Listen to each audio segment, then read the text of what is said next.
Hi, this is the first of the meditation lectures. This first one's mainly about breathing and it's about counting breaths. It's a very, very famous and popular form. But prior to that, I want to talk a little bit about insomnia itself and about the mind and about what actually causes the mind to be so busy that meditation works so well to actually rectify. So to get a good night's sleep or to learn how to shut the mind off so the mind becomes still before sleep, it's important to learn how to empty your mind. Rumination, which is one of the emotions of the spleen, is that when concentrated energy is in your brain, it's very hard to get the energy out of your brain. For example, if you're pondering or worried about a problem or something's happening at work or you have a relationship thing going on, then it's quite difficult to just switch it off and just go to sleep. And it's quite a common symptom to experience insomnia from this. So in this case, the energy stays in your brain at night time instead of following its normal course to descend into your heart and allow you to have a peaceful night's sleep. Meditation has been a long practiced modality to get beyond your thinking mind and help to create a deeper state of relaxation. Studies found in the US National Library of Medicine website show that after meditating regularly, serotonin levels increase, which lowers the anxiety and stress. This is important since 90% of most anxiety sufferers also deal with insomnia and other sleep disturbance problems. Another reason many Americans and many people around the world lose sleep is from chronic pain.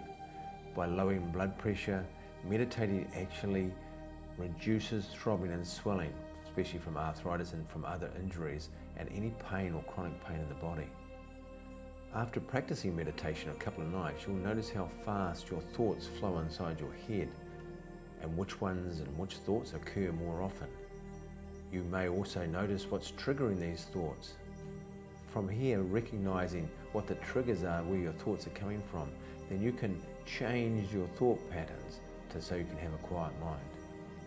When you first start meditating, you'll find that sometimes it's quite difficult controlling and catching your thoughts, and some days you'll find your mind's really, really busy and very frustrating.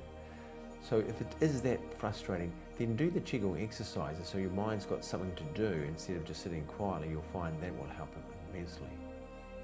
Observe your mind, and once you realize that the mind's disappeared or it's gone somewhere else, just acknowledge that it's gone there and then bring it back to inside your body and be present to yourself.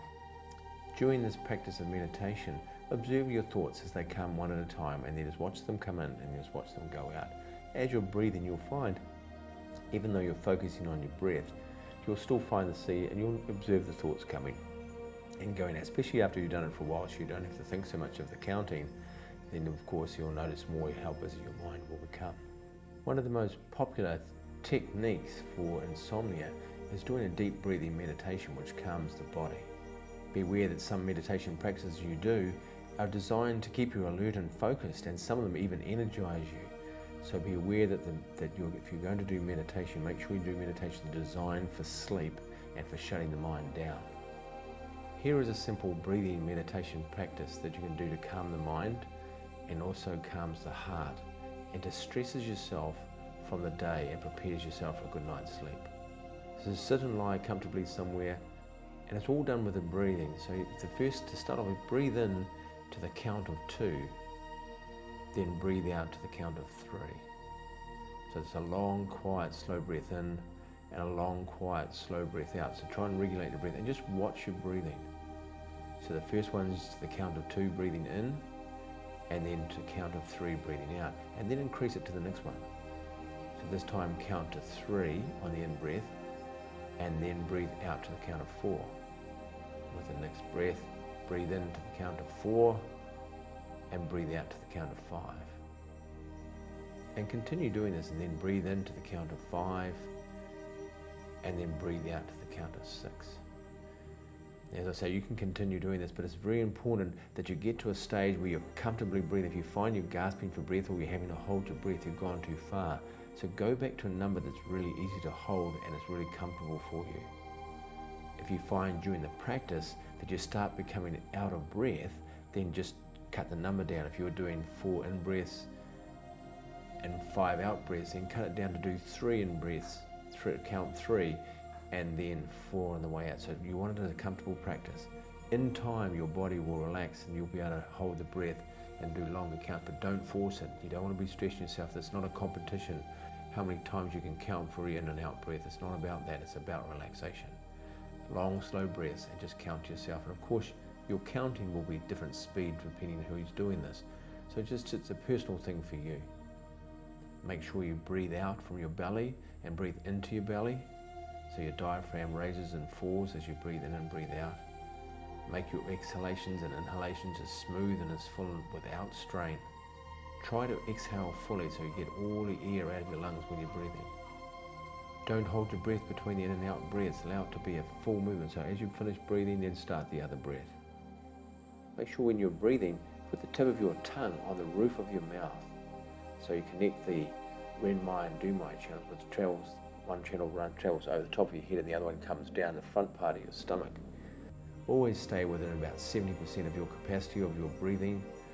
And so you're not over breathing either way. It's nice and relaxed. Breathe quietly, slowly, and deeply in a relaxed manner. Breathe in and out through your nose. Just bring your awareness to the breathing. Be happy, have a quiet mind, and sleep well. And I'm sure that this will help you live a long and happy life. The most important part to remember is when you're breathing in, when you're doing your breaths in and your breaths out, that you don't force the breath, you don't breathe through. Just breathe normally like you normally breathe. Just breathe longer and slower and quieter and just count them. But the most important thing is get to a place where it's a comfortable breath in and a comfortable breath out. You don't want to be forcing it. You don't want to sort of go in 1, 2 and having to hang on to your breath, because all that does is bring tension to yourself. It's not a competition of how many numbers you can do, it's about how you can do it smoothly and quietly. Enjoy it. If you have any questions, please ask. Cheers.